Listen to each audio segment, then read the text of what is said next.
Buenas noches, que la gracia, que la paz, que la misericordia de nuestro Señor Dios Todopoderoso sea sobre sus vidas en esta noche.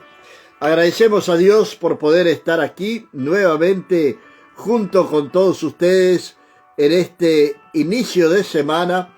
Hoy estamos al día lunes, día 7 de julio del año 2025.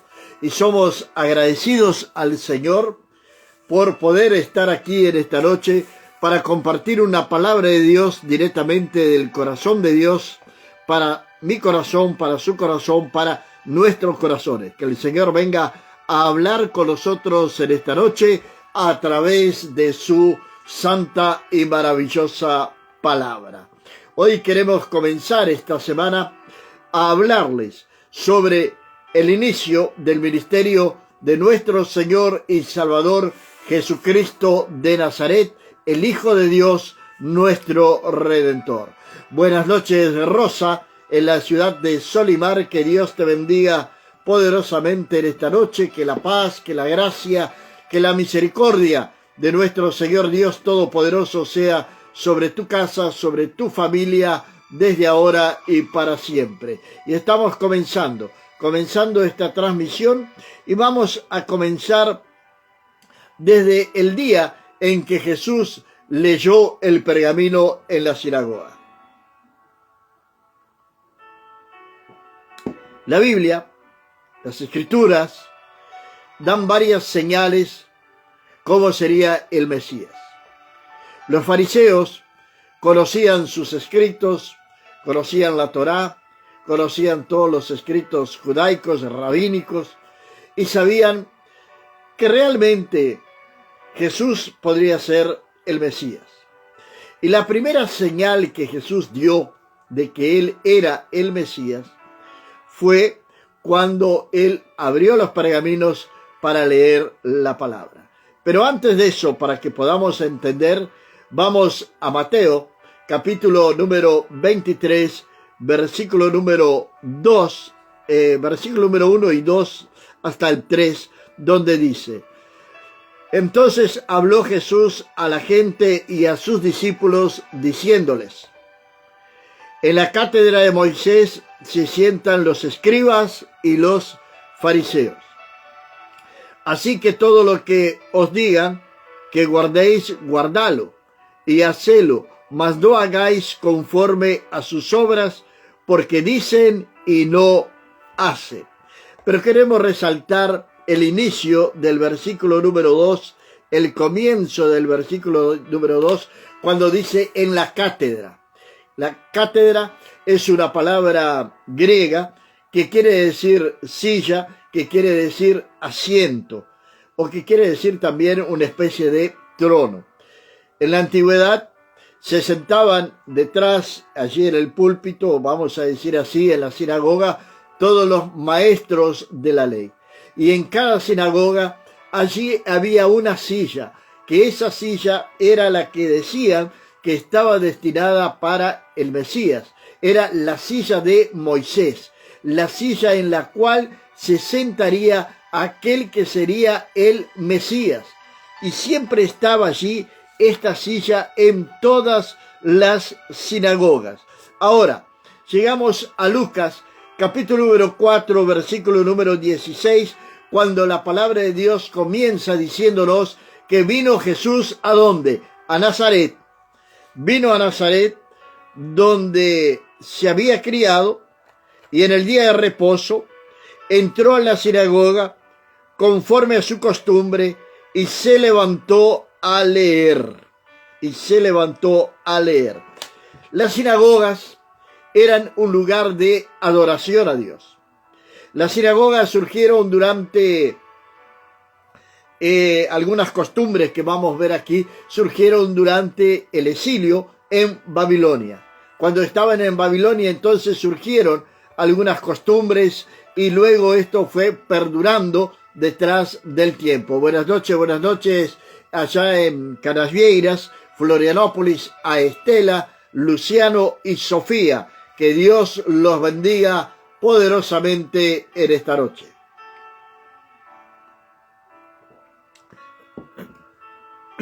Todavía estamos con un pequeño estado gripal, estamos tomando un té para a ver si eliminamos la gripe totalmente en esta noche.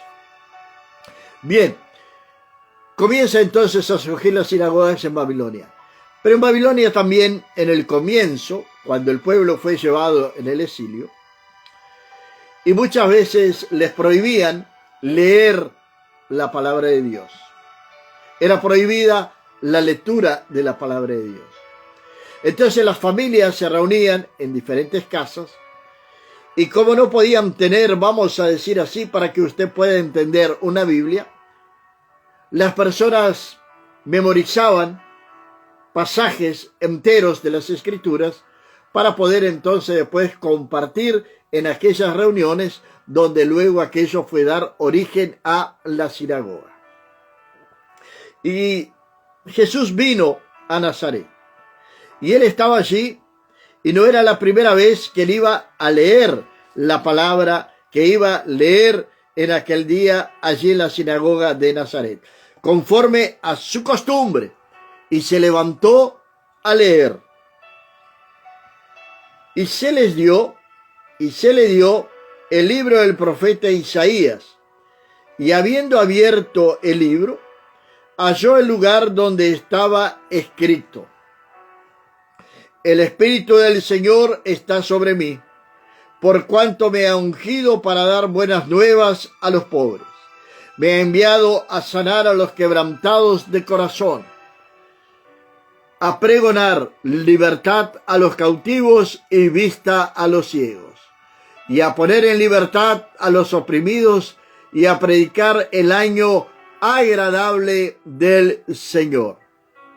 Y enrollando el libro, le dio al ministro y se sentó, y los ojos de todos en la sinagoga estaban fijos en él. Jesús se sentó, y los ojos de todos los que estaban en la sinagoga estaban fijos en él. ¿Por qué razón estarían mirando a Jesús? El pasaje que Jesús leyó fue el pasaje del profeta Isaías, allá en el capítulo número 61, versículo número 1 y 2. Va a enrollar el libro, va a entregar al ministro, se va a sentar, y los ojos de toda la sinagoga están puestos sobre él. Jesús literalmente se sienta en la silla o en el asiento de Moisés. Y comenzó a decirles: hoy se ha cumplido esta escritura delante de vosotros. Hoy se ha cumplido esta escritura delante de vosotros. Y todos daban buen testimonio de él y estaban maravillados de las palabras de gracia que salían de su boca y decían: ¿no es este el hijo de José? Él les dijo: sin duda me diréis este refrán: médico, cúrate a ti mismo. De tantas cosas que hemos oído que se han hecho en Cafarnaúm, haz también aquí en tu tierra. Jesús está en la sinagoga. El maestro de Galilea está en la sinagoga de Nazaret. Nazaret, donde él creció. Jesús nació en Belén. Nació en Belén, de Belén fue a Egipto, luego que volvieron de Egipto, se fue a vivir en Nazaret. ¿Por qué Jesús se fue también a vivir en Nazaret? ¿Por qué ellos estaban allí? Para que se cumpliese una profecía que está en Isaías, capítulo número 11, versículo número 1, que la palabra de Dios nos va a decir de la siguiente manera. Tal vez usted ya conoce esta profecía y sabe de lo que les estoy hablando en esta noche. Capítulo número 11 de Isaías, va a decir de la siguiente manera: saldrá una vara del tronco de Isaí, y un vástago retoñará de sus raíces. Saldrá una vara del tronco de Isaí, y un vástago retornará a sus raíces. Rubia, buenas noches, allí en la ciudad de San Francisco de Asís. Que Dios te bendiga poderosamente en esta noche, que la gracia de Dios esté sobre tu vida. Por esta razón, entonces, Jesús va a vivir en Nazaret. La palabra en hebreo que se refiere a la ciudad de Nazaret es la misma palabra o contiene la misma raíz de la palabra que habla de renuevo, que habla de vástago, que habla de el vástago de ese que va a brotar algo nuevo. La planta de olivo, ella puede aparentar estar muerta hasta casi 400 años. Y de repente va a salir de ella un brote nuevo. Ya va a brotar. Va a venir un renuevo. La palabra en hebreo es Natsiri, que es la misma expresión para Nazaret. Jesús va a vivir a Nazaret conforme a la profecía de Isaías capítulo 11, versículo número 1. Jesús va a abrir el libro en la sinagoga, en Isaías, luego se va a sentar en la silla que es conocida como la silla de Moisés, y allí entonces él va a decirles que se ha cumplido la palabra ante sus propios ojos. Allí comienza Jesús su caminar hacia la cruz. Allí comienza Jesús a ser perseguido y odiado por los fariseos. Porque los fariseos conocían absolutamente todas las señales que iba a hacer el Mesías para ser reconocido por ellos. Pero ellos no quisieron reconocerlo porque se sintieron amenazados, se sintieron temerosos a perder su popularidad, a perder sus cargos, a perder la buena vida que ellos estaban llevando, a perder, por qué no decirlo también, sus influencias en el gobierno romano. Por esta razón, entonces, es que ellos comienzan a perseguir al maestro. Ellos sabían que Jesús era el Mesías, sabían.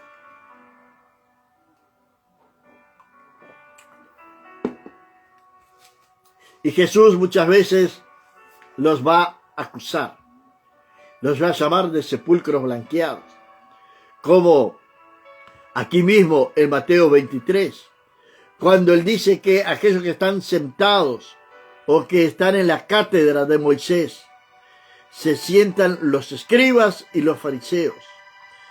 Y así que todo lo que os digan que guardéis, guardadlo y hacedlo, mas no hagáis conforme a sus obras, porque dicen y no hacen. Ellos estaban enseñando la palabra de Dios, estaban, claro que sí. Estaban enseñando la palabra del Señor al pueblo. Llevaban al pueblo al conocimiento de la palabra. Pero su testimonio, sus ejemplos, no se condicen con lo que ellos predicaban. Su testimonio apagaba todo aquello que ellos estaban enseñando, aquello que ellos estaban predicando, aquellas exhortaciones que ellos le traían al pueblo. Más todavía, traían tradiciones, ponían cargas sobremaneramente pesadas sobre el pueblo de Israel. Y ellos, Jesús les dijo que no las moverían ni siquiera con un dedo. Estos fariseos son los grandes responsables o son los que van a armar toda la situación para llevar a nuestro Señor y Salvador Jesucristo a la muerte. Ellos son los que van a preparar absolutamente todo. Todo van a ser ellos que van a armar, que van a arquitectar.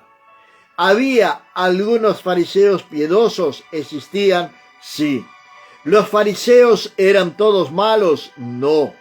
Pero ese mismo espíritu de los fariseos hoy está operando dentro de la iglesia de nuestro Señor y Salvador Jesucristo de Nazaret.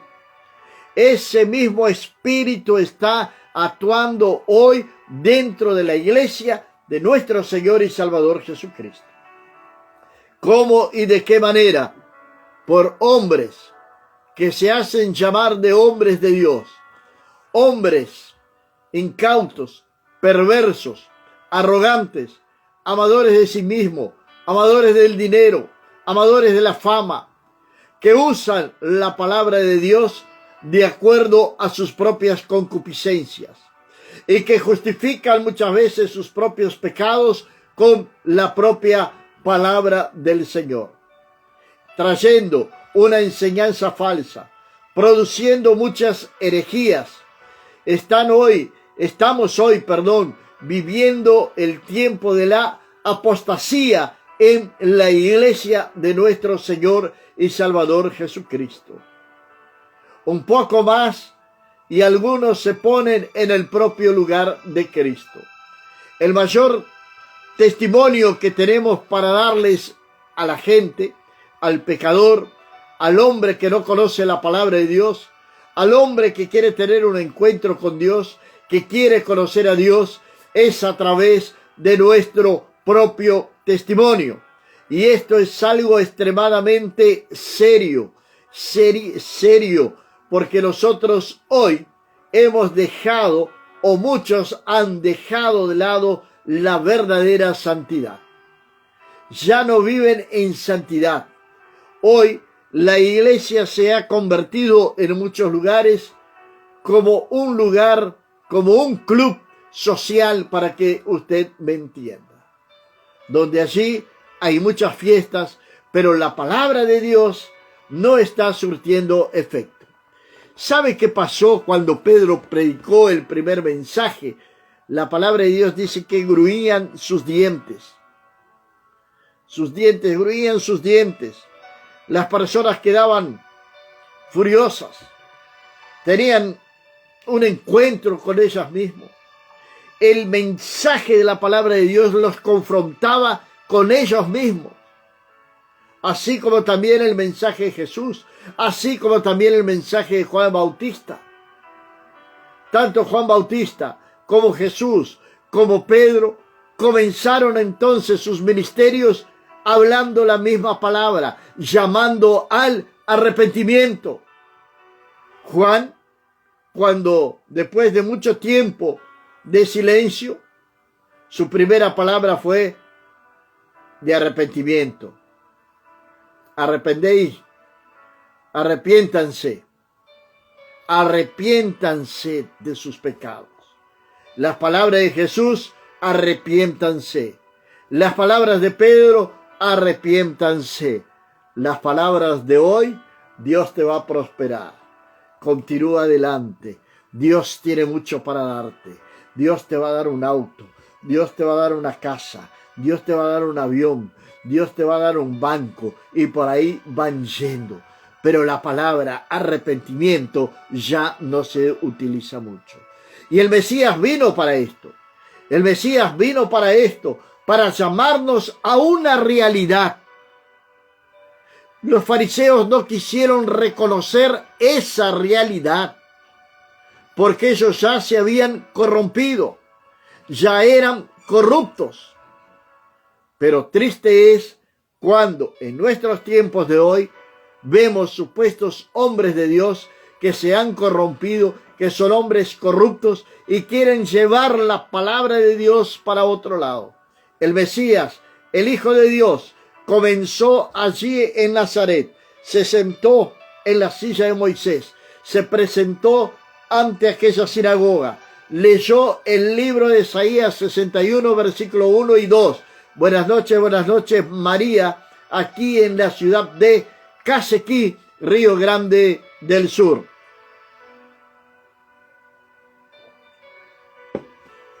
Que Dios la venga a bendecir poderosamente, así como también a toda su familia.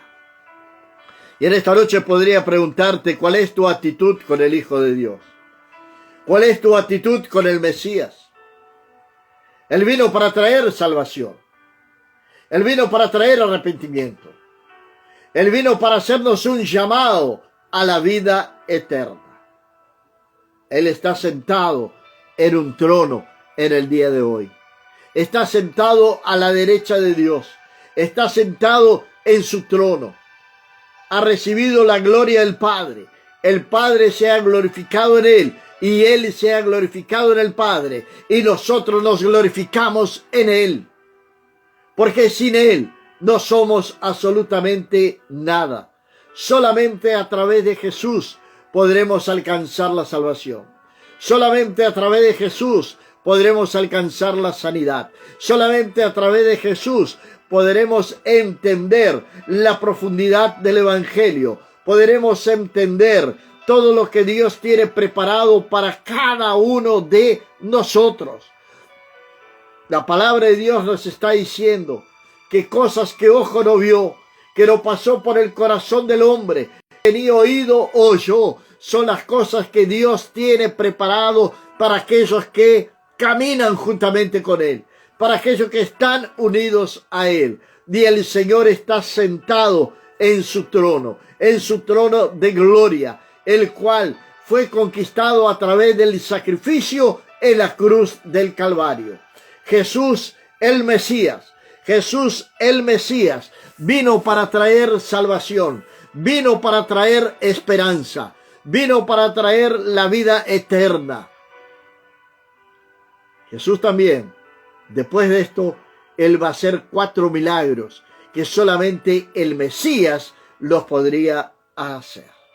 Solamente el Mesías podría hacer 4 milagros que vamos a encontrar en los evangelios, que lo vamos a estar viendo a partir del día de mañana, que solamente Cristo Jesús podría realizarlos, porque él era el verdadero Mesías. Y a cada milagro que Jesús hacía, más se aproximaba de la cruz, porque más odio tenía de los fariseos, de los saduceos, de los escribas, de aquellos que eran los responsables por enseñarle la palabra de Dios al pueblo, que eran los responsables para darle un ejemplo al pueblo. Pero en vez de estar dando ese ejemplo al pueblo, ellos se habían vendido también al gobierno romano. Ellos juzgaban a los publicanos, hablaban mal de los publicanos, murmuraban contra los publicanos, pero ellos estaban en la misma situación que los publicanos. Habían traicionado a su propio pueblo, y tal es así que van a traicionar a uno de sus hermanos, a Jesucristo de Nazaret, pues Jesús también era judío, y Jesús dijo que la salvación vendría de los judíos. Desde el momento que Jesús comenzó allá en Nazaret, que leyó el libro de Isaías, capítulo 61, verso 1 y 2, en aquella sinagoga, a partir de aquel día comenzó entonces sus pasos, direccionarlos, llevarlos a la cruz.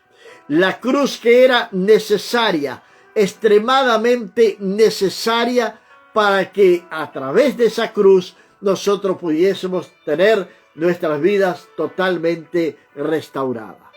Recuerdo que la palabra de Dios nos dice que no hay amor mayor que este, que alguien dé su vida por sus hermanos, por sus amigos o por aquellos a quien él ama.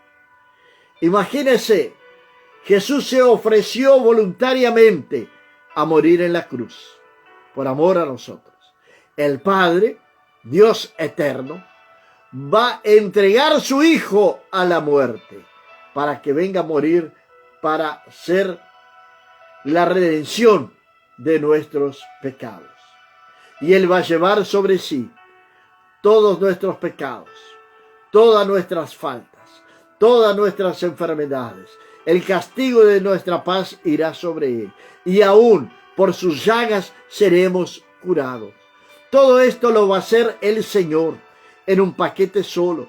Va a vencer la muerte, va a vencer la sepultura, va a vencer el infierno, va a vencer al diablo. Jesús es más de que vencedor, y Él nos va a transferir también esa autoridad a cada uno de aquellos que creemos en su nombre, para que nosotros también vengamos a vivir en victoria, para que no vengamos a vivir en tristeza, para que no vengamos a vivir en angustia, para que no estemos con problemas de ansiedad, que no estemos con problemas de depresión, que no estemos con problemas de amargura. En fin, Cristo lo llevó todo en la cruz del Calvario. Pero ¿sabe qué? Tú aún te empeñas y te esfuerzas para continuar cargando esa mochila llena de pecados que ya la deberías haber abandonado. Continúas cargando esa mochila que solamente está impidiendo tu libre movimiento, tu libre caminar, tu libre carrera, desechándonos de toda vieja levadura, desechándonos de la vieja vida, desechándonos de toda sobrecarga en nuestra vida. Corramos con confianza, corramos con confianza, corramos con confianza al supremo llamamiento. Miremos a la cruz de Cristo, miremos al cielo, no pongamos nuestra mirada en la tierra. ¿De dónde viene mi socorro?, dijo el salmista. Mi socorro viene de los cielos, mi socorro viene de lo alto. Elevaré mis ojos a los montes, pues es de allá que viene mi socorro. Mi socorro viene del cielo, mi socorro no está en la tierra. Mi socorro no está en un político, mi socorro no está en un gobierno, mi socorro no está en una institución, mi socorro está en Cristo Jesús. Es en Él en el cual debemos de confiar. Padre amado y Dios del cielo, Señor, en esta noche, mi Dios, estamos en tu presencia y estamos orando, estamos clamando, mi Dios, por cada persona que se ha conectado, Padre. Tú conoces, Señor Dios, sus problemas, sus luchas. Señor, tú conoces, oh Padre, cuál es, Señor Dios, el problema por el cual está pasando, o por la situación, Señor, de calamidad o de enfermedad que pueda estar pasando. Dios, ven a tener misericordia y ven a mirar para esa vida que te está buscando. Ven a mirar para esa vida que está orando a ti. Ven a mirar para esa vida que ha elevado sus ojos a los montes, sabiendo que de allí viene el socorro. Señor, que tú las vengas a cubrir con tu sombra, que tu vara y que tu callado, Señor, vengan a infundirle aliento, mi Padre, a aquel que está desanimado, al que está caído, levántalo, Padre, en el nombre de nuestro Señor y Salvador Jesucristo. Señor, reprende, Dios mío, toda artimaña del diablo. Reprende, Dios mío, toda seta inflamada del enemigo. Reprende, Dios mío, todo aquello que no proceda de ti, Padre. Señor, quiebra, Señor amado. Quiebra, Señor, toda suerte de maldición que puede estar sobre una casa, sobre una vida, sobre una familia, sobre una persona. Esa maldición venga a ser quebrada, anulada ahora en el nombre de nuestro Señor Jesucristo, y venga una nueva vida, una nueva esperanza, una nueva manera de caminar, una nueva manera de ver las cosas. En el nombre de Jesús, levántate en victoria, levántate, porque el que te ha llamado permanece fiel. Mismo que tú permanezcas infiel, Él permanecerá fiel para siempre, porque Dios no puede contradecirse a su santa y maravillosa palabra. Dios mío, que en esta noche tengamos un buen descanso, Padre. Señor, en paz me acostaré y asimismo dormiré, porque solamente tú, oh Señor, nos haces vivir confiado en el nombre de nuestro Señor y Salvador Jesucristo de Nazaret. Amén, Señor. Amén. Amén y amén. El día de mañana, 7 de la mañana, estamos con la Biblia, el mate y el amanecer. Y luego, a las 20:30, como hoy, estaremos nuevamente con nuestra transmisión en español. Janderson Luis, que Dios te bendiga poderosamente en esta noche. Estás en Alegrete, Itaquí, Uruguayana, en el lugar que estés, que Dios te venga a bendecir y que venga a bendecir también a tu familia. Bendiciones de Dios, y será entonces hasta el día de mañana a las 7 de la mañana. Estaremos con la Biblia.